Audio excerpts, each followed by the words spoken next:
Hey, what's up, guys? This is Coach Tech's DFW Penguin basketball. I got a little light right in my face. I can't get rid of it, guys. I don't have any real good lighting in my place. But anyway, we just try to get out of that line of light. Okay. Before we get started, man, I have a bunch of videos and content on my page. If you ran across this page and you feel like the information I've given you on this page helps you out, go ahead and check out the website, DFW Penguin Basketball. Penguinhoops.com. Okay. Comment, like, subscribe to it, hit the notification bell. And our Instagram is Penguin Hoops. We are Penguin Hoops on Instagram. So today we're going to talk about, this is for coaches, but it can also help out players and parents and other people alike. Today we're going to talk about if you're a coach, dealing with a player that plays multiple sports or does a lot of activities. Okay. Now, mainly we're talking about youth sports, like from 5 years old to about 15 before they get to sophomore year in high school or whatever. So what I'm talking about today is the type of kid that plays basketball, football, baseball, lacrosse, soccer, bowling, piano. He's in all of these different things all the time, year round. Or this could be a player that only plays one sport per season. So let's say you're a football coach, or let's say you're a soccer coach, right? And y'all play soccer year round. Okay. Summer, fall, winter, spring. Over and over. We're playing, keeping the same group of kids all the time. What are you going to do when one of your best players is one of those guys that's either running themselves thin by playing a bunch of sports every single season, or he's only playing your sport during that season, meaning that he plays football in the fall, basketball in the winter, baseball in the spring, and then he picks one more sport in the summer. I don't know, bowling or lacrosse or something. I don't know. One of those guys. And he's a very important part of your team. What are you going to do? How are you going to handle it? How are you going to handle it with other players? I'm going to give you 4 quick tips on how to handle it and how I would handle it and how I do handle it. Okay, number 1. I pull my nuts up on my phone, Number 1, man, you have to plan your team's success, plays, schemes around this player not being around. So let's say this player is the 1, 2, or 3 third best player on your team. You cannot go into, if you know that he's this type of player or this type of girl or whoever may be on your team is the type of person that will be at practice on Wednesday, not show up on Thursday, and then show up to the game on Friday, but then miss the game on Sunday. And this is a repeated pattern.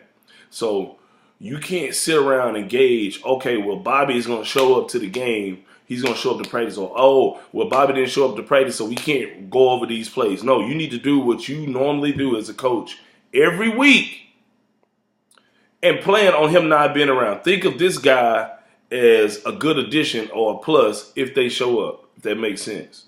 All right. Number 2, one thing I like to do when I have a player like this, to show respect to other players on the team and kind of let this player know that, hey, you giving us, even though you may be one of the better players on the team, you're giving us half commitment. So I'm going to give you half commitment. Even though you probably should start and you're better than 2 or 3 of the other players that are in the starting lineup, I don't start them in games. Why? Maybe sometimes it turns into motivation for them to show up more. But like I said, in my mind, I can't start a guy and rely on a guy and throw him into a lineup when he doesn't know all the plays or he doesn't show up to practice consistently or to games consistently. It's doing a disservice to the team, right?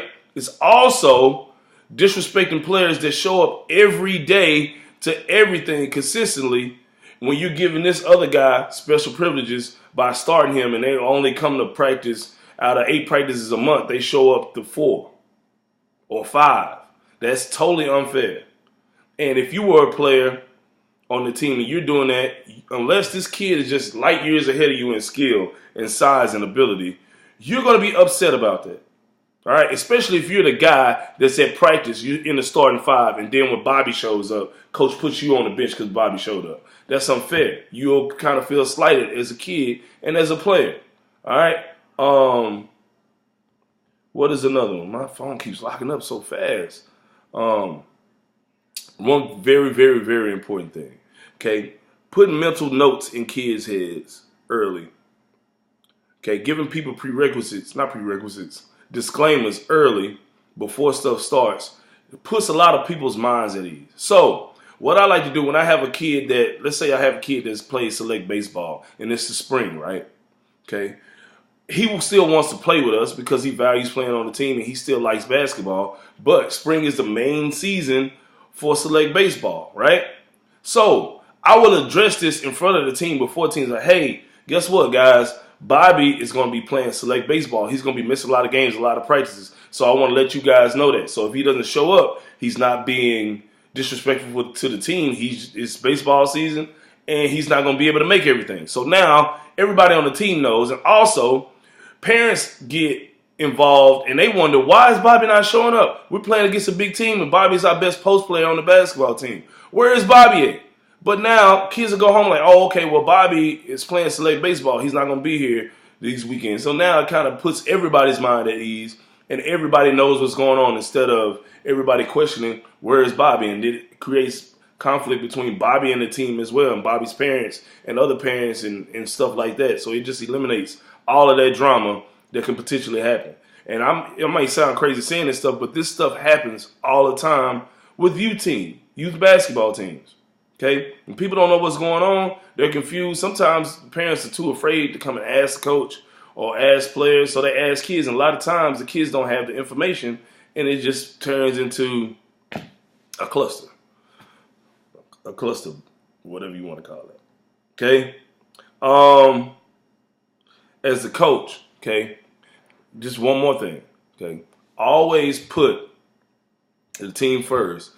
And if you have a player like this, okay, you cannot give them, other than them being able to be absent to games and stuff, things of that nature, you can't continue, no matter how good this kid is, you can't give him extra perks that you don't give to other players that show up to practice and games all the time. Other players see this, okay? And one, some players may try to test you to see if they can get the same treatment as Bobby, one. And two, if they can't get the same treatment as Bobby, they'll feel slighted and they're disrespectful, and they might feel disrespected, and they might leave the team because you're treating Bobby like this. And some people think of a kid not showing up or a teammate not showing up to practice all the time as disrespect to the team. And if you're the coach giving Bobby all this extra special treatment and he's not even fully committed, that player or some of those players on the team are not going to like that. I know as a player, I definitely wasn't like that. I remember my junior year in college, I played at the University of Hartford. Okay, one of our best players on the team was just a knucklehead. And this is at the college level.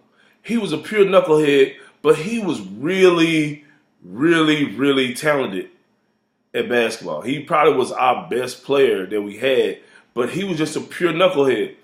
So we would go through all of these workouts. We would do all this running, all this conditioning, and this player had a back problem, right? So he had this back problem, so he didn't have to do any of the workouts. All he had to do was get on the treadmill and do probably like 30% of what we did, right? That's fine if you're actually hurt and you have back problems, right?